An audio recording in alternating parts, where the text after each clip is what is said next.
para recibir a nuestro invitado. Déjeme dar cuenta de dos cosas. Un contexto informativo, cito como fuente, podría citar muchas. Reforma educativa elimina la bibliografía de Masi para tratar la dictadura y la cambian por libro de Sanguinetti. Para el historiador Benjamín Nahum es peligroso que Sanguinetti entre en una bibliografía de estudio.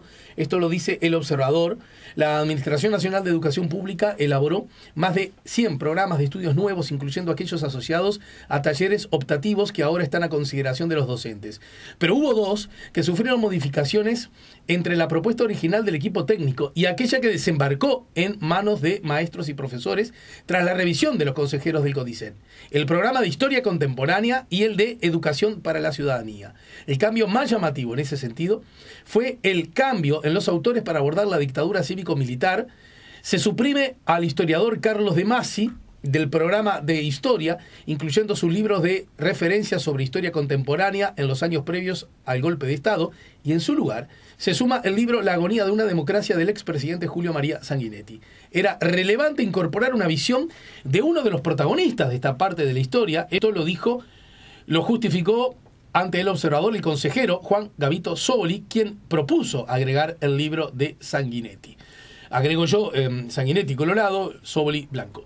Y continuó: si bien en ningún programa hubo aprobación y solo se tomó conocimiento de la propuesta para dar paso a las asambleas de docentes, hubo unos pocos, como en historia, que merecieron observaciones importantes. El secretario general del sindicato de profesores, el profesor de historia, Emiliano Mandasen, enseguida salió al cruce y criticó la incorporación de Sanguinetti, que va contra la laicidad porque no incorpora miradas de historiadores, sino a un protagonista que hace política. En esa línea, explicó a El Observador que ya hay un intento de los sectores más conservadores de instalar como verdad válida la teoría de los dos demonios, en la que se entiende que la dictadura es una consecuencia directa de la lucha contra el movimiento Tupamaro, cuyo principal exponente es el expresidente Sanguinetti, el exponente de esta teoría según la mirada del dirigente sindical. La agonía de la democracia es un libro que, según Sanguinetti, le dijo El Observador, fue escrito con intención de verdad. El expresidente afirmó que, más allá de que pueda reflejar su pensamiento democrático y liberal personal, se trata de un relato lo más objetivo posible de los hechos. Y señaló que hay dos hechos incuestionables. Los tupamaros se levantaron en armas contra el gobierno democrático y a la vez el golpe de Estado ocurrió cuando los tupamaros ya estaban presos. Pero insistió en que en los últimos años se ha tergiversado y se ha querido instalar un relato excluyente de parte de los hechos objetivos en referencia al rol de la guerrilla. Esto, bueno, la cobertura es más grande, pero déjeme terminar citando que entre los autores que integran la bibliografía del programa de historia contemporánea hay algunos que, pese a los cambios de administraciones, se mantienen firmes. José Pedro Barrán, Benjamín Nahum. El sobreviviente de esta díada, Nahum, dijo al Observador que es peligroso que entre Sanguinetti en una bibliografía de estudios liciales, porque la realidad histórica debería escapar a las miradas partidistas, según el célebre historiador de 85 años y quien fue inspector de historia de secundaria. La narración histórica debería hacerse despojada de lo más posible de los colores, porque de lo contrario se es deshonesto con los estudiantes. Es tan peligroso, dice Nahum, que se base el programa en un libro de Sanguinetti como se guíe por los dichos de Mujica, porque lo central no es sumar voces de protagonistas que son solo fuentes, sino la conceptualización de los hechos con el mayor método científico posible. En este sentido dijo que es posible que cuando muera la generación de Sanguinetti y Mujica se deje de discutir tanto cómo se cuenta la historia reciente, porque en definitiva la historia no puede ser dicha solo porque yo o fulano lo dice. Tiene que haber evidencia. Así resume El Observador esta puesta a punto que ha servido como excusa para recibir a Carlos de Masi. Buen día, bienvenido, Carlos. Buen día, ¿cómo estás? A propósito, ¿qué te parece este resumen que hizo El Observador sobre los hechos? El resumen. ¿Qué me parece en qué sentido? Bueno, no, si te parece que falta algún ingrediente más. Creo que Nahum dice, bueno, es Nahum. Creo que Nahum dice el punto justo, es decir, técnicamente no cualquier libro sirve para reflejar en las clases. No es que la acumulación de testimonios de protagonistas te pueda dar la verdad sobre una época, sino sería agobiante, sino que ahí justamente donde aparece el trabajo del historiador. Y el trabajo del historiador es complicado, no se inventa en un rato. Cito al doctor Sanguinetti, no es con intención de verdad que se casa la verdad, va más allá de la intención, tenés que tener una formación como para eso, tenés que aprender algunas cosas para ser historiador. Pero ¿no es curioso que en el desarrollo de intentar explicar o justificar estos cambios, que ahora me gustaría que nos cuentes en qué medida estos cambios son cambios, ¿verdad? Pero el consejero Gavito, que es un hombre de la educación, tengo entendido, desde siempre, ¿no? Bueno, desde el 85 en adelante. Señale justamente ese asunto que el historiador Nahum enmarca como debilidad a la hora de integrar, él lo señala como mérito. Bueno, queríamos voces de protagonistas y por lo tanto pusimos el libro de Sanguinetti. ¿Por qué hablaban en plural y pone uno? Queríamos voces de protagonistas. ¿Cuántas voces tiene Sanguinetti? Una. Ah, vos decís. Y bueno, es decir, el argumento no coincide con el hecho. Entiendo. ¿Entendés? Es doblemente frágil, a ver si sigo.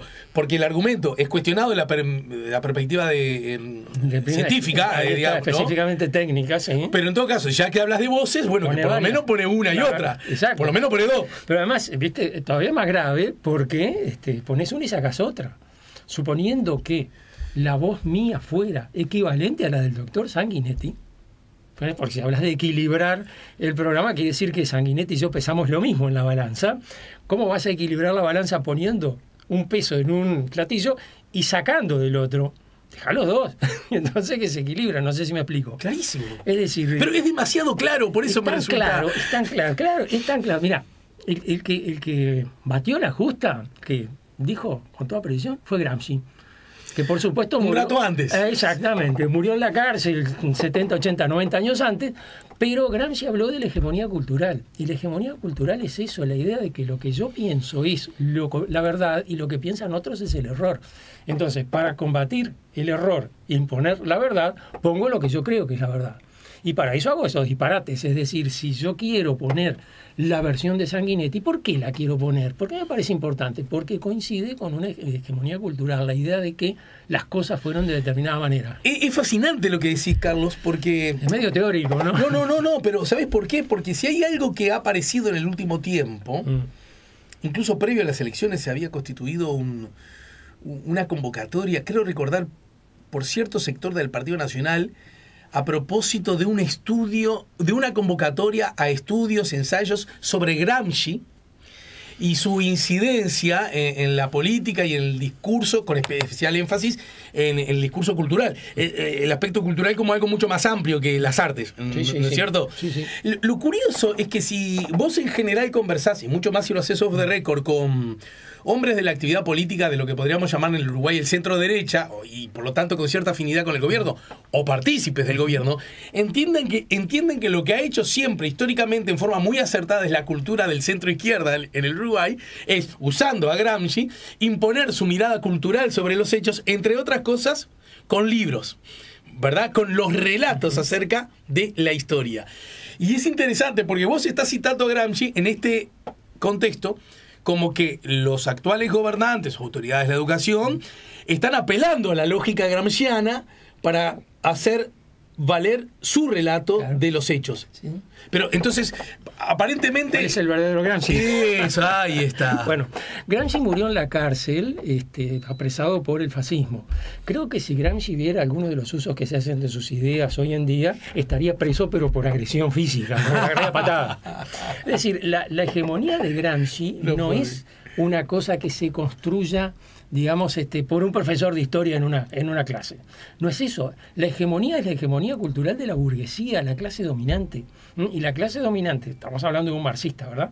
La clase dominante domina porque, como dijo Marx, también domina los medios de producción mentales, que son esta serie de ideas, que es el sentido común. Ahora, el sentido común parece obvio. Decime una cosa, ¿cómo se explica que un historiador sea partidista y un dirigente político sea neutral? Claro. ¿Por qué? Porque tenés la idea de que eso es así, es la hegemonía cultural. Es decir, si alguien dice algo diferente de lo que nosotros decimos, está mintiendo. Pero en todo caso, me apoyo en el hombre que ha estudiado la historia. Incluso deliberadamente me salgo del Uruguay y quiero ver como el tránsito de la humanidad. Uno no puede suponer que a lo largo de la humanidad hay siempre una puja de por lo menos 2 miradas sobre cada cosa que está arriba de la Tierra. Bueno, y además Gramsci lo pensaba así porque era marxista. En ese contexto, cualquiera puede suponer, pero yo no sé si esto te vuelve un militante de un comité de base al decir esto, que las miradas que históricamente se han impuesto a lo largo de la humanidad, y Foucault también da una mano en ese sentido, tiene que ver con la mirada del poder, que como está en el poder, logra las condiciones para que su mirada sea la más difundida, incluso con la más fascinante de las paradojas o contradicciones, y es que los que son víctimas del poder hagan suyo el discurso de los poderosos. Ahí está. Y además los victimarios hacen suyo el discurso de las víctimas. Exacto. Entonces dice Sanguinetti, me han excluido de las bibliografías, pero ahora me incorporaron. Es decir, ese punto es así. Ahora, digamos, esto es permanente y es claro que, digamos, esa hegemonía cultural aparece siempre discutida. Pero cuando la hegemonía cultural se sustituye, cuando cambia la estructura social, cuando cambia la estructura de la clase dominante. Ese es el pensamiento de Gramsci. Sí. Estoy hablando gramscianamente. Sí, entiendo. Entonces, allí no es porque un profesor en una clase dé un libro en lugar de otro. Eso es una pavada. Ahora, alguien le dijo a alguien que Gramsci había dicho eso. Y alguien se lo contó a alguien que él dijo, qué bueno, y lo empezó a usar en sus discursos, y desde entonces Gramsci se transformó en eso. Se habla de una operación gramsciana que se lleva adelante en las aulas desde los años 60 para volver izquierdistas a los jóvenes. Si vos empezaste a hacer una operación gramsciana en los años 60, te metieron en cana en los años 70. Y ahí se te acabó la posibilidad de enseñar a nadie. Es decir, no puede tener continuidad ese proyecto. ¿Qué es lo que no se explican? Que los jóvenes, digamos, rechacen la idea de incorporarse a los partidos tradicionales. ¿Por qué los jóvenes rechazan incorporarse a los partidos tradicionales? En vez de buscar la respuesta en los partidos tradicionales, que estamos haciendo mal, buscan la respuesta afuera. Alguien nos está perjudicando. ¿Quiénes? Los profesores. Son los docentes los que forman a los alumnos. A mí me sorprende la capacidad que suponen que tenemos los docentes sobre nuestros alumnos. Sí. Es brillante, porque yo, en vez de hacer que el tipo estudie, trabaje y se transforme en una persona de bien, quiero que se vuelva comunista, entonces aplico todo mi esfuerzo a eso, y el tipo efectivamente se vuelve comunista. Pero además no solo eso, se vuelve comunista y mientras tanto hace la fantochada de seguir estudiando y rindiendo exámenes y aprobarlos o no, según su... Y encima, mirá que yo estoy estudiando y mirá que estoy diciendo, pero en realidad lo que estoy haciendo es volviéndome comunista. Exactamente, y no le cuento a nadie. Es decir, hay un tema que, digamos, yo creo que el plenario del Frente Amplio festeja cada vez que salen blancos y colorados a criticar la enseñanza, porque en definitiva, mientras no descubran dónde están sus verdaderas fallas, no van a poder corregirlas. Y ahí es donde está el punto. Fíjate, Partido Colorado, partido que gobernó el país de manera casi continua durante todo el siglo XX, llama una elección de jóvenes y no logra juntar más de 25.000 en todo el país. ¿Te das cuenta? ¿Te das cuenta lo que es eso? El Partido Nacional junta 70.000 jóvenes y celebra. Bien, buenísimo. Me parece notable que los partidos empiecen a interesar a los jóvenes. Ahora, vamos a ver desde qué lugar están arrancando. Están arrancando desde muy atrás. Incluso el Partido Colorado esperaba tener 30.000. Fíjate qué modesta la pretensión. Tuvo 25.000. Entonces, allí esa dificultad para captar a los jóvenes, digamos, creo que la explican por una idea que tiene mucho que ver con la hegemonía cultural, que es la siguiente: naturalmente los uruguayos somos o blancos o colorados. Entonces, si el joven es blanco o es colorado, no tiene nada, no hay observación que hacer. Es un uruguayo natural. Es un uruguayo natural. Que haya jóvenes que no son ni blancos ni colorados es una anomalía que hay que explicar. ¿Dónde hay que explicarla? Y bueno, la buscamos por ese lugar donde todos los jóvenes pasan, que es el sistema educativo. Ahora, lo curioso es por qué no a todos les pasó eso. Es decir, ¿por qué después de pasar por ese sistema educativo hay jóvenes que todavía son blancos o colorados, si es tan eficaz? Claro. ¿Entendés? Es decir, no tendría que dejar libre a nadie. Sin embargo, digamos, esa explicación tiene bien que ver con lo que se llamaba la hegemonía cultural, porque justamente forma parte del sentido común. Consciente o inconscientemente, cuando se escucha esa explicación, mucha gente hace este movimiento de vaivén con la cabeza para adelante y para atrás. Le da la razón, o parte de alguna razón, sí, algo debe estar pasando. ¿Por qué antes los jóvenes eran blancos y colorados mayoritariamente y ahora son de izquierda? Y bueno, porque los partidos antes eran distintos de los de ahora. La explicación... Pero suponiendo, y solo para hacer el ejercicio de que ese escenario, digamos, la penetración cultural, a pesar de nosotros, o a pesar de estar el poder en determinadas estructuras socioeconómicas, etcétera, se nos colaron por la enseñanza, ¿no? Por él, ¿no?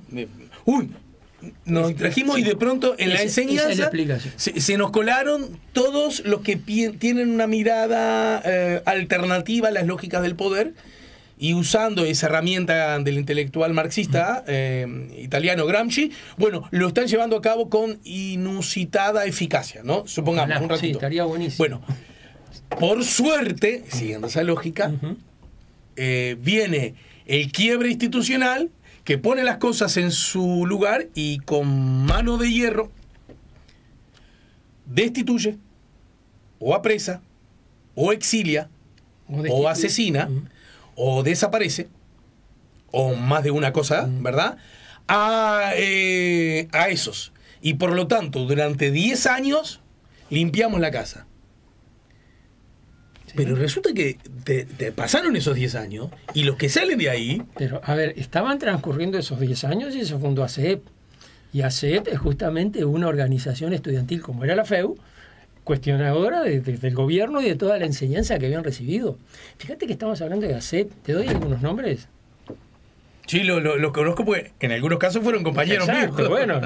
Bueno, esa gente que ahora está en el gobierno, que ahora forma parte del gobierno o está... esa gente salió de las aulas de la dictadura. Y sin embargo... para que la gente lo dejara fuera, Gandini, Turralde, Javier García, ¿cómo es? Pablo da Silveira, toda esa gente estaba en las aulas en la época de la dictadura y sin embargo cuestiona la dictadura. Es decir, por más que haya un esfuerzo institucional por formar a los estudiantes en determinada corriente o en determinada dirección, hay algo que puede más. Pero entonces vos... ¿Podríamos decir que el gesto protagonizado por las autoridades de la enseñanza es un gesto que conecta con alguna de las cosas que en su momento hizo el ilegítimo gobierno de la dictadura? Algunas cosas que son comunes. Por ejemplo, el hecho de manipular las bibliografías. En la época de la dictadura, oficialmente, no había libros prohibidos en historia. Y había un inspector, que quiero mencionarlo, Schulman Pacheco, que era además un autor de uno de los libros de historia, el de Schulman y Cooligan. Schulman Pacheco era inspector, llegaba a inspeccionarme, me inspeccionó varias veces en esos años, y siempre me decía, todos los libros son aceptables. Es decir, no solo mi libro, Traversoni también lo es, pero no me decía, pues también pueden leer en Traversoni, decía, todos los libros son aceptables. Un alumno venía con el libro de Traversoni y me dice, profe, encontré este libro en casa, ¿lo puedo usar? Usalo. Pero había inspectores, sobre todo en otras asignaturas, que decían, esos libros no pueden usarse. Chau, clausurado. Lo que está haciendo el Codicen ahora es diferente. No es exactamente lo mismo. Pero al sacar libros de la bibliografía y poner otros, está dando una señal. Claro. Que los profesores podrán recibir o no. Porque esto es lo interesante. Es decir, que el libro esté o no está en la bibliografía es irrelevante. Si yo soy profesor y tengo que armar el tema y quiero explicar la posición de Sanguinetti con respecto a determinadas cosas, voy a usar el libro de Sanguinetti, ¿no? Y lo voy a citar en clase. Pero porque es mi interés pedagógico utilizarlo en determinadas circunstancias. Ahora, que lo saquen y que pongan a otros es algo, digamos, es un gesto que está teniendo la institución que quiere decir alguna cosa, nos está hablando sobre la institución, está pretendiendo que, digamos, deslegitima la voz de los historiadores y legitima voces alternativas. Pero, por ejemplo, en la lógica de la enseñanza, que la mayoría de los ciudadanos no sabe bien cómo funciona, y aún advirtiendo que por definición, y mucho menos en un gobierno donde las libertades están vigentes, ninguna autoridad de la educación puede decirle a un docente, usted no puede usar este libro. Exacto. O usted debe usar este otro, ¿verdad? No puede. No. Ahora, pregunto, la señal, sacamos este libro de los recomendados y hacemos ingresar a sacamos el de un historiador y hacemos ingresar el de un protagonista político, puede implicar a la hora de evaluar el trabajo del docente de esas mismas autoridades si el docente recoge o no esa iniciativa. Para saber cómo funciona el asunto. Me lo decís luego de la pausa. Bien. ¿De acuerdo? Sí. Así pienso la respuesta. No, simplemente porque tenemos que pagar una pausa. Estamos poniendo la mañana en camino. Estamos con Carlos De Masi, al que ya felicité más temprano, pero no lo había hecho ahora al aire. Lo voy a hacer ahora y después vamos a ver si nos las ingeniamos para conversar un ratito, porque acaba de obtener el premio Bartolomé Hidalgo en Historia Nacional a propósito de El Uruguay en Transición, el sinuoso camino hacia la democracia. Ya venimos. Había quedado planteada la pregunta a propósito. Primero, así no me luzco como el gran descortés de la historia. Recibiste el Bartolomé Hidalgo a propósito de un libro, yo lo decía más temprano, un libro que en particular aprecio y conozco bastante, porque acá en la radio sobre el libro conversamos 2 o 3 veces. Además, fui el presentador en Verde, acá en 18 de julio, bien cerquita de la radio, y por lo tanto, y además, quiero ya de paso decirles que vamos a estar en las noches de la librería el viernes conversando con otros autores de Banda Oriental, en la librería de Banda Oriental, en 18 de julio, entre Minas y Roxlo, en Teatro Galpón, ¿verdad? Allí vamos a estar, entre otros, contigo voy a tener esa alegría, ese honor, a propósito del libro. Y obtuviste el Bartolomé Hidalgo, hablame algo de eso. ¿Qué querés que te diga? Bueno, mira, tenés algo de responsabilidad, como bien dijiste, porque al principio le diste un empujón bastante grande, me ayudaste a darlo. Sí, pero lo escribiste vos, así que... No, pero poner en marcha una cosa de estas es importante, porque, digamos, tiene que agarrar impulso. Si deja de ser visible, ya la cosa se complica, y el libro estuvo... Digamos, ahí tuvo un buen empujón. Bueno, me dejó muy contento. Yo, en realidad, mi candidato no era yo para esa terna. ¿Ah, no? No. Era una terna difícil, peleaguda. Sí. Está bravo clasificar a la segunda ronda. Te digo que solo estar entre esos 3 era ya un galardón. Pero yo no conocí el libro de Pablo Roca, pero Pablo es un tipo muy serio, un investigador muy sistemático. Sí había leído el de Caetano. Y a ver, el de Caetano es un libro impresionante, digamos, es un libro muy sólido. Entonces, bueno, mi candidato... Y además es un récord de venta, ¿no? Está yendo muy bien. Pero mi candidato era Caetano en principio. Que me dieran el premio a mí, ¿viste el síndrome del intruso? Pensé, se equivocaron, que no se vayan a dar cuenta. Claro, que ahora que no me digan, o que se den cuenta antes que tenga que ir al estrado, porque es horrible bajárselo. Como ha pasado, ¿quién fue que le hizo algo equivocado en el Oscar? ¿De acuerdo? Sí, hace 3 ediciones atrás. Se mandan una metida de patas, pero bueno, no ocurrió por suerte. No. Bueno, felicitaciones. De paso les cuento, les invito que este viernes 18, es la noche de las librerías, que es una cosa hermosa, de las librerías del Uruguay, fundamentalmente de la capital. Imagino van a estar abiertas, pero además van a estar los autores, va a haber espectáculos artísticos diversos, y en este contexto, en particular, Banda Oriental organiza la noche de las librerías en su propia librería, la que está, como dije recién, en Teatro El Galpón.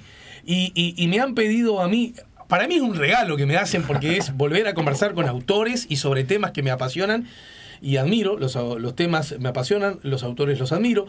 El lenguaje del silencio, el cementerio central como reflejo de la ciudad, con Leticia Ponazo. Qué interesante es ese libro. Muy interesante. Estuvo Leticia acá el otro día. La verdad que es un libro maravilloso. Y además el libro objeto, ¿no? En particular. Sí. Hermoso libro en sí mismo. Hermoso libro, y además creo que nos pone atención sobre el cementerio central, que lo olvidamos y que es una maravilla. La verdad que me parece que es una historia que, valga la imagen, recién nace, ¿verdad? Esta es la del cementerio. Breve historia de la propiedad privada de la tierra en Uruguay con Nicolás Dufour, que vamos a estar conversando con Dufour esta semana. Eso a las 20 a 30 horas. El Partido Socialista de Uruguay, desde sus orígenes hasta nuestros días. Estuvo Jaime la semana pasada, Jaime Jafé, el coordinador de la obra. Historia de los conservadores y las derechas en Uruguay, Guerra Fría, Reacción y Dictadura. Hemos conversado acá con justamente sus 2 coordinadores, Magdalena Broquetas y Gerardo Caetano. Van a estar los 2. Salió el segundo tomo. Sí. Es maravilloso. A las 21:30, el Uruguay en transición, 1981-1985, el sinuoso camino hacia la democracia. Impresionante. El mejor, por lejos. El centro de la programación. No, pará, me dicen que voy a conversar con Sanguinetti sobre un libro de él. Me sacaron. No, pará, quiero decir por las dudas que nadie se confunda que desde la perspectiva periodística, conversar en lo que a mí refiere con Sanguinetti sobre sus libros siempre es apasionante. Sí. No está esa condición no está en el medio de esta charla. Lo digo por las dudas para que alguien distraído no se confunda, ¿verdad?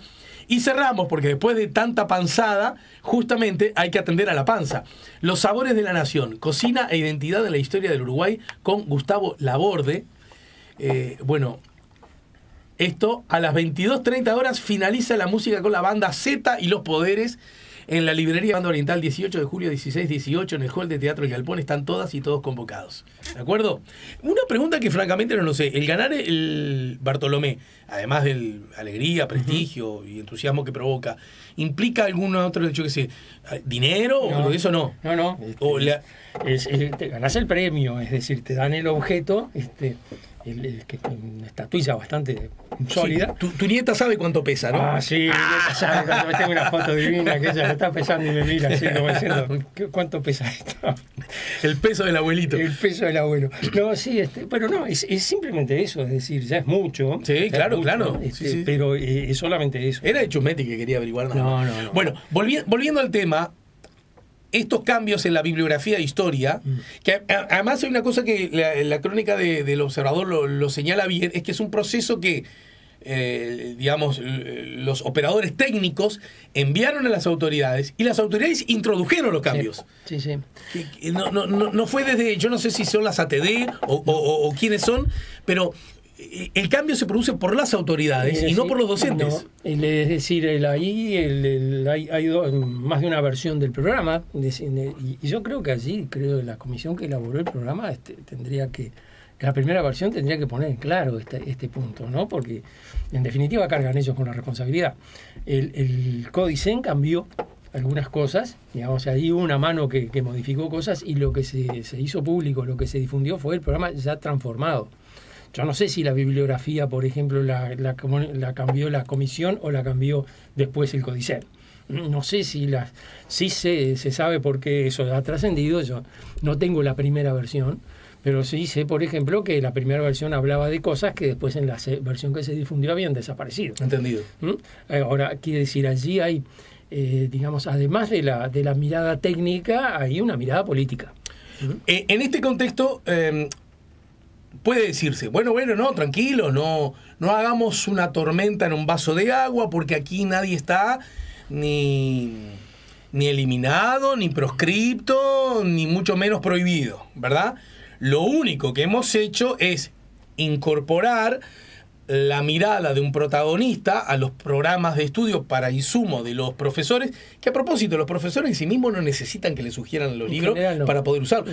Si un profe el año pasado, por decir algo, hubiera querido, a propósito de la salida de la democracia, utilizar, mira, este último libro tuyo, y no el texto de estudio, que es otra cosa, ¿verdad? Pero incluso este libro, del que hablamos El sinuoso camino hacia la democracia, y el libro de Sanguinetti, que también habla de la recuperación, y hacerlos dialogar, perfectamente lo pudo haber hecho. Sí, claro que sí. ¿Estamos de acuerdo? Bien. Sin embargo, y yo te preguntaba, porque no sé cómo funciona el sistema, un docente que, a pesar de que la autoridad saca de la bibliografía recomendada el tuyo y pone uno de Sanguinetti, ¿de acuerdo? Y le dice al profe, usted, profe, elija el que quiera, como siempre. Y el profe no le da bolilla a la autoridad que hizo ese cambio. ¿Puede ser visto por la autoridad a la hora de evaluar su trabajo de una manera que por lo menos despierte suspicacias, o lo que es peor, temores, y por lo tanto censuras? Sí, la posición del profesor siempre es muy frágil, ¿no? Atacar al profesor siempre es la gran salida, y además el profesor se encuentra normalmente con un tenedor en el medio de la batalla de carpintería, es decir, no tiene nada para defenderse, no tiene muchas cosas.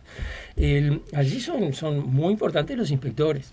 Es decir, los profesores son miles, todos distintos, con capacitaciones, intereses, voluntades, vocaciones diferentes. Claro. Entonces vos no podés imaginar que vos podés poner una línea en un programa y eso transforme la educación en todo el país a la vez. Eso imposible, nunca va a ocurrir. Siempre habrá profesores mejores que otros, siempre habrá brillantes y mediocres, siempre, en todo el sistema. Pero entonces ahí los inspectores son los que pueden tener, tal vez, digamos, es donde uno de los mecanismos como operaba el sistema en la época de la dictadura, que es el caso de que el profesor te presiona para que vos hagas determinadas cosas, digamos, presionándote con su calificación final. Profesor, el inspector te califica y esa calificación te organiza en el escalafón. Es importante este punto. Con las calificaciones de los inspectores vos te organizás en el escalafón. Quedás por antigüedad en los distintos niveles y dentro del nivel quedás por puntaje. O sea, lo que el inspector diga acerca de tu trabajo incide fuertemente en tu desarrollo profesional. Puede incidir, puede tener mucha incidencia. Por eso es que el cargo de inspector es un cargo tan delicado, digamos, porque por un lado el inspector es el orientador pedagógico. El inspector es un inspector técnico, no es un burócrata. Se supone que el tipo mira tu clase, te dice qué es lo que haces bien, qué es lo que haces mal, qué tenés que corregir, etcétera, etcétera. Digamos, como un orientador. Está mirando, recorriendo todo el país, está viendo clases en todo el país, entonces está viendo, digamos, tratando de armar un esquema, algo así como una imagen de la educación nacional. Ahora, puede llegar a ser, digamos, también utilizar eso como un elemento de presión, porque es una herramienta de poder. Te estoy evaluando, yo voy a evaluar tu desempeño. Pero mi desempeño, a la hora de evaluar mi desempeño, ¿puede importarle al inspector y por lo tanto a la autoridad si yo sigo o no sigo la recomendación bibliográfica? Eso puede importarle. No hay forma de que vos puedas impedirlo. No hay forma de hacer que al tipo le importe, ni hay forma de hacer que al tipo no le importe. Entonces, lo digo porque alguien puede suponer que es rebuscado. No, es la vida de todo, en cualquier profesión. ¿Sabes si al capataz le gusta esto? Entonces, la pregunta es, entonces es probable que haya profesores, es posible que haya profesores que a la hora de elegir cómo tratar un tema, opten por seguir la recomendación, más que por genuina idea propia acerca de que así desarrollarían mejor su trabajo. Porque mirá si de este modo pueda mi trabajo ser no del todo bien evaluado. Sí, claro. A ver, la llegada del inspector a un liceo siempre provoca un shock. Y todos, cuando recibimos al inspector, nos sentimos mirados por el inspector. Y mirados con una mirada crítica. Es decir, ya eso te pone en una posición vulnerable. Está bien, es como el sistema tiene que funcionar. Si vos tenés que ponerte en posición de aceptar las indicaciones o consejos que te puede dar un tipo con mucha más experiencia como es el inspector. Ahora, también te puede, digamos, llevar a que a los efectos de, digamos, compensar posibles carencias en otras dimensiones, digamos, que haga pesar el hecho de decir, bueno, pero mire que yo, lo bien que me porto, mire lo bien que hago las cosas. También hay otra cosa, no sé si se entiende esto, es decir, es una posición muy vulnerable y entonces es muy difícil de captar todas sus dimensiones. El inspector tiene una cuota de poder, el docente no la tiene. Por otro lado, hay otra cosa, que es la siguiente, el docente se encuentra con sus alumnos todo el año, todas las semanas, varias veces a la semana se encuentra con sus alumnos. Construye un mecanismo de comunicación que no necesariamente es explícito o verbal, pero que funciona en el contexto de esa clase. Miradas, silencios, reflexiones, gestos, movimientos de las manos, transmiten cosas que a lo largo de, bueno, todos lo conocerás de memoria, sí. Pero que, digamos, solo es comprensible en el contexto de esa clase. La persona que viene del exterior, se sienta como es el inspector, te mira toda la clase, no pesca nada de eso, no pesca nada de esa comunicación. Entonces, eso es lo que hace, digamos, que sea tan difícil controlar, digamos, la comunicación entre docente y alumno. Por eso es el problema de decir, bueno, no alcanza con cambiar la bibliografía o cambiarle nombre a algunos aspectos. El problema es la enseñanza misma, y la manera como la enseñanza funciona. Y la única forma como puede, digamos, que podría transformarse en algo realmente relevante, así distorsionador, es si el inspector, digamos, al docente, mano a mano, así después de su clase, dice, usted tiene que hacer esto y esto. ¿Vos creés que con estos cambios lo que se trata de correr es la aguja esta conceptual de, como se le dice, relato, acerca de que, por ejemplo, la existencia y por lo tanto causa del quiebre institucional, la existencia de los dos demonios y por lo tanto el valedero concepto de la guerra, porque hubo como dos ejércitos, que de alguna manera estos cambios están motivados en esa mirada, según la mirada que Mandassen tenía sobre el tema. Bueno, a ver, la mirada que dice Mandassen es absolutamente sostenible. Es decir, Sanguinetti es el gran defensor de la teoría de los dos demonios. No encontrás ningún historiador que te la defienda. Ninguno. Ni Maistegui, por ejemplo, que ahora aparece como... Sí, que también está sus cinco Historia de los Orientales. Maistegui, yo le comentaba a alguien, no te imaginas lo que extraño a Maistegui cuando Sanguinetti cita mucho a Lincoln, mucho lo cita. Yo también, incluso en algunas partes digo, bueno, esta parte le trató muy bien Maistegui en su libro de Página tanto a tanto, es decir, no puse yo a copiarle a Maistegui. Extrañaba pila porque Maistegui tenía una manera, una metodología que a mí me mataba, se lo dije varias veces. Él me invitó a presentar su libro, además, el libro sobre la dictadura con Daniel Corvo. Y allí se lo dije. Él no ponía notas, no nos decía dónde sacaba la información.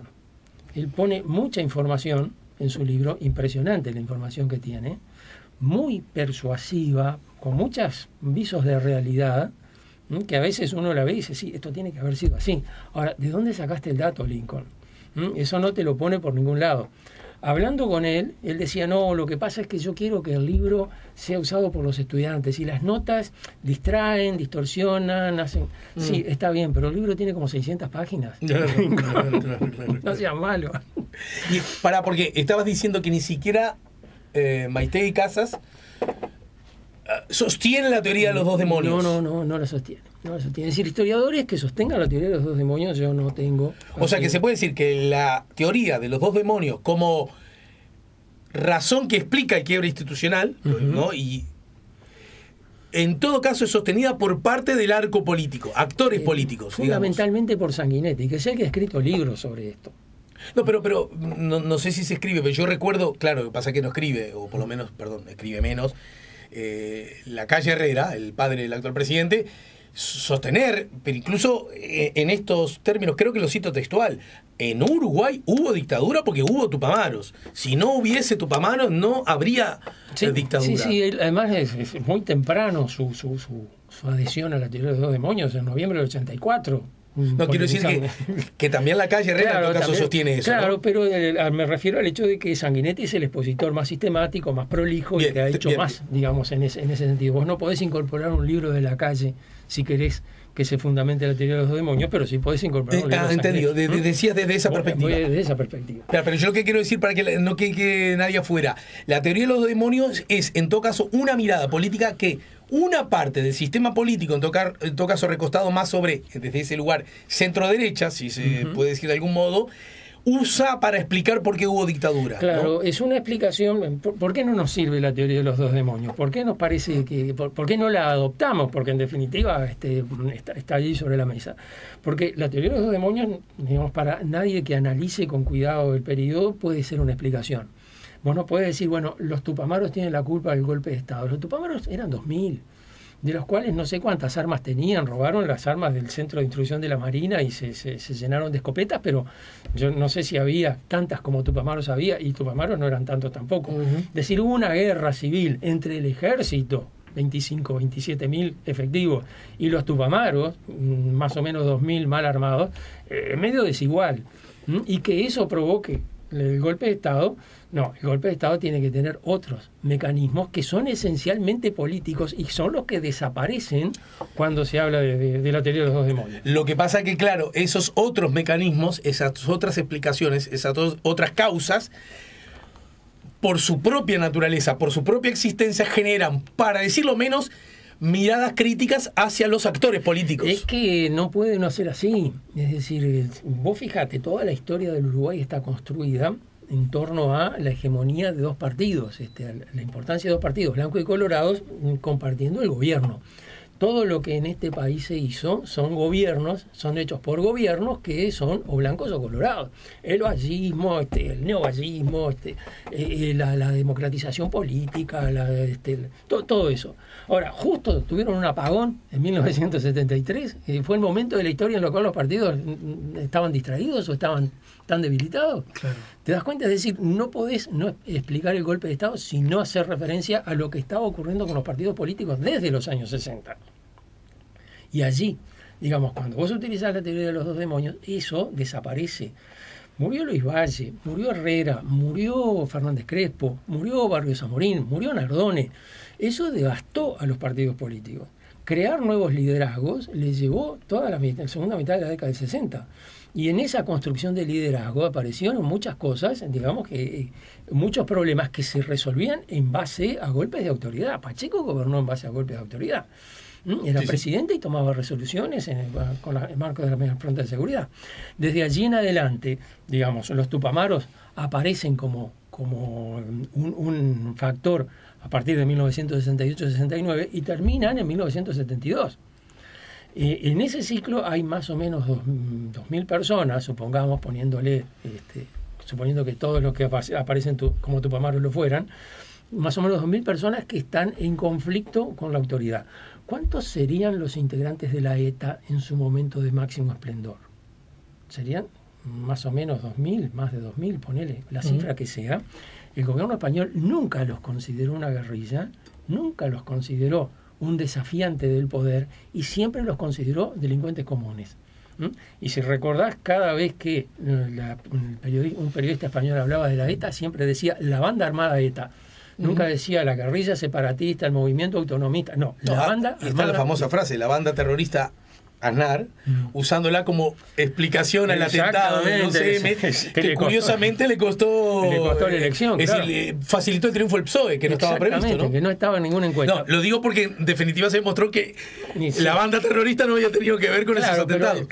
Lo que yo iba es que siempre es la banda. Sí, entiendo. Nunca es un ejército minimizando, digamos. Vos bajalo lo más posible porque en definitiva, ¿quién le da el estatus de guerrilla a la guerrilla? El contrincante, el opositor, el gobierno. El gobierno de Pacheco le dio muy rápido el estatus de guerrilla al MLN porque le servía para mantener las medidas de seguridad. Para justificar su acción, digamos, autoritaria represiva. Exactamente. Y en esa época, y fíjate que estamos hablando, la democracia uruguaya de 1971, que ya tiene desaparecidos, tiene torturados, tiene asesinados, tiene de todo eso. En ese gobierno, en esa parte, el sistema político tiene mucha responsabilidad. El doctor Sanguinetti era ministro de Industria. Después fue ministro de Educación con Bordaberry. Entonces, creo que no solo hay un interés, digamos así, global, narrativo, de depositar la explicación sobre otros agentes para excluir al sistema político como tal, sino que además hay una cosa autoexculpatoria. Yo no tuve nada que ver. El doctor Sanguinetti queda en el medio de todo este baile. Claro, claro. Acá hay otro tema, un día lo vamos a hablar, profe, de verdad, porque eso sería darle como aumentar células de poder, me parece, entre los ciudadanos, y es cómo se construye, digamos, el relato histórico desde la perspectiva científica. Porque incluso un poco el arranque de la charla, ¿no? Yo tenía un queridísimo amigo, muy futbolero, con el que hablábamos, muy gran hincha de Peñarol, por supuesto ya no vive porque lo conocí hace 30 años atrás y ya era muy grande de edad, muy veterano, muy mayor. Y él decía, cuando discutíamos algo de fútbol, él decía, ¿me vas a decir a mí que yo estaba en el estadio? Y yo entendía que era muy, muy honesto ese concepto, pero yo le comentaba, pero justamente es la manera ideal para que estés contando mal los hechos, porque estabas en el estadio. Claro, es decir, solo estabas mirando las jugadas de un lado. Y uno cuando, solo de un lado, con una cámara sola, rodeado además de los que piensan igual a vos, ¿verdad? Y yo que voy a ver a Liverpool todos los días, yo salgo de los partidos muchas veces convencido de que el juez nos maltrató más de lo que después por lo miro por tele. A veces sí, a veces sí. Pero no es momento. No es momento.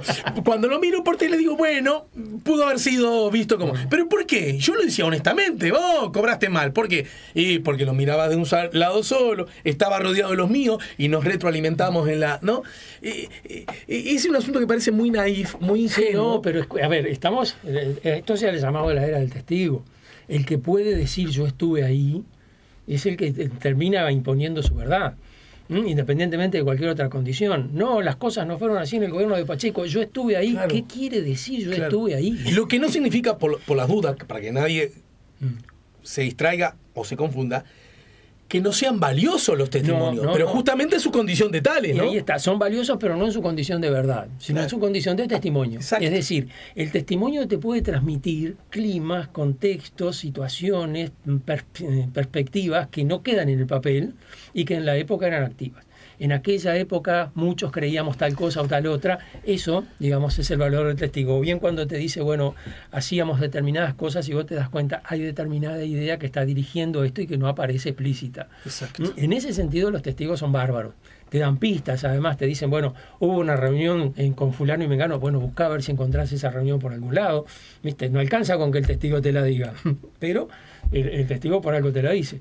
Entonces, allí, digamos, el testigo aporta a la construcción de la historia. Ahora, no es para nada el centro de la construcción de la historia. Bien. En todo caso, tu libro, estamos hablando no de estos libros de carácter de divulgación más comerciales, de lo que hablamos muchas veces, académicos, comerciales en todo caso, sino de un libro específicamente escrito y preparado como texto de historia, ¿no? Así, que los chiquilines lo usaban en qué momento. En tercero, porque es un poco el que estaba más en esa línea que más se utilizaba, pero además no era para que lo usaran tanto los chiquilines sino los docentes, para información de los docentes. Ajá. Entonces por ese lado no era recordame mi época inicial, no era ese libro que teníamos que ir a comprar para... No era el texto de estudio, no, por más que yo he participado en la elaboración de textos de estudio, porque bueno, tuve, yo qué sé, 40 años dando clase, alguna cosa podía más o menos comunicar. Bien. Pero sobre todo el tema era que lo que salió de la cosa fueron textos que no son de alumnos, son textos para formación de los docentes. Ya en el final te agarro contragolpe porque no estaba previsto, pero justo como es tapa de Diario El País, y además es una cuestión técnica, me imagino que siempre está en permanente discusión. Viste que resuelven flexibilizar promoción en el liceo y expertos se dividen. No se repite en diciembre con más de 5 materias bajas, y también otra cosa de la que habla el artículo es que las faltas, en particular este año, no van a ser consideradas porque, bueno, al comienzo de año había un poquito de pandemia y además los profesores hicieron mucho paro, ¿no? Lo dije yo, no quiero meter, que ese me parece un discurso, yo sin ser experto, ni mucho menos en la evaluación de cómo se ha medido el aprendizaje de un chiquilín, que ese me parece que es un discurso pobre de justificación, porque si realmente es eso lo que importa, de marzo a abril no considerás esa falta si el chiquilín faltó, y las faltas por los paros excesivos de los sindicatos, bueno, esas, si querés, no las contás tampoco. Tampoco fue un año tan duro de paros de los sindicatos, ¿no? Yo señalé que me parece que acá hay un sesgo muy claro, antisindical, antiparo, lo que estamos arriba de la mesa viendo de todos lados. Da la impresión, ¿no? Pero en todo caso, si vos realmente pensás que ese es el problema, bueno, si un gurí te faltó en septiembre, y también te faltó en octubre, y también te faltó en noviembre, bueno, no tiene que ver ni por la pandemia ni por los paros, es que el chiquilín, y a lo mejor así hay que promoverlo, ojo, yo no sé. Lo que te quiero preguntar es esto de flexibilizar la promoción, que yo también señalaba, si hubiera ocurrido en la administración interior, estoy seguro que eran andanada de voz diciendo porque quieren mejorar los números de promoción, porque no saben qué hacer con la educación, porque chaca la matraca, lo que escuchamos 15 años, ¿no? Sí. Ahora que se usa aparentemente con un nuevo criterio, la misma herramienta, ¿de qué da pauta? No sé. Da pauta de un problema, digamos, que a mí me da la impresión, yo no estoy enseñando, entonces no te puedo detectar la realidad de hoy de los liceos, ¿no? Pero me da la impresión de que, bueno, hay algo que no está funcionando y queremos que funcione a como dé lugar. Entonces, si vamos a analizar los desempeños como los hemos juzgado siempre, tomando en cuenta, bueno, lo que hiciste en el año, lo que aprendiste, tus capacidades, tal como el profesor las evalúa, porque las capacidades son, sí, Alejandro es muy capaz, pero un poco vago, ¿viste ese criterio? Bueno, si vas a hacer, iba a ser una cosa devastadora. Entonces, vamos a sustituir la capacitación por la acreditación. Le damos el año por salvado y que sigan para adelante. Y bueno, y ya veremos cómo resolvemos los problemas en el futuro. Bien. Bueno, algunos mensajes llegan en el final, querido. Nos vemos el viernes, no te olvides. No me voy a olvidar, por favor. Bien. Igual a esta altura me parece que yo me animo a hablar del libro, citando la fuente. No, yo hago este movimiento de vaivén con la cabeza adelante para atrás. Bien, dice Miriam, duele lo que están haciendo con nuestra cultura y enseñanza, como que como textos de estudios, libros de Sanguinetti y Lessa, Duele Uruguay hoy. María Isabel, claro, porque estaba también en La Revolución Imposible, ¿no? Del periodista Lessa. Es lamentable. Son libros de índole diferente, ¿no? No son comparables el de Sanguinetti y el de Lessa. No, claro, son... es lamentable lo que se hizo con la materia de la historia, lamentable, no se trata de enseñar historia, se está haciendo política rancia, vergonzoso. Los jóvenes blancos apoyados por colorados y viceversa al votar para tener mejor votación. A mi hijo un compañero le pidió que fuera a votar para tener más votos, qué vergüenza. Sanguinetti mismo fue el que dijo a los 18 todos fuimos socialistas. Él también.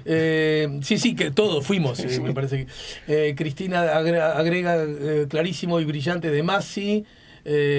Dice Dalto, buen día, Sanguinetti es apolítico, muy buena charla, lo dice Lux. Bueno, distintos mensajes que en el chat nos ayudan a poner la mañana en camino. A ver si puedo leer alguno también rapiditos. Se nos llenó la... Dice 099-894-987.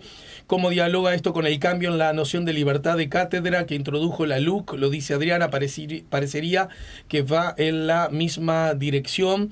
Buen día, pregunta, ¿los libros web Sanguinetti serán comprados por el Estado? ¿Es para pagar el precio del apoyo a la coalición? Sanguinetti dijo que no había niños desaparecidos, no permitió la propaganda de Sara Méndez y tantas otras. Esto lo recuerda Rosario, espectaculares ustedes dos. Más mensajes que llegan. Felicitaciones al profesor de Massi por el premio, más que merecido, sino también por el nivel y minuciosidad en el libro, uno que lo vivió, un recordatorio invaluable para los jóvenes, un material imprescindible para entender por qué la salida de la dictadura no fue ni un regalo ni fácil, inentendible sacar los libros de De Masi como material básico para enseñar historia, un grande De Masi, a la altura de los mejores historiadores que dio este país, lo dice memorioso de la historia. Bueno, bien, yo comparto con él. Ya así con la cabeza. Ya, lo va a ver. Bueno, Carlos, gracias como siempre.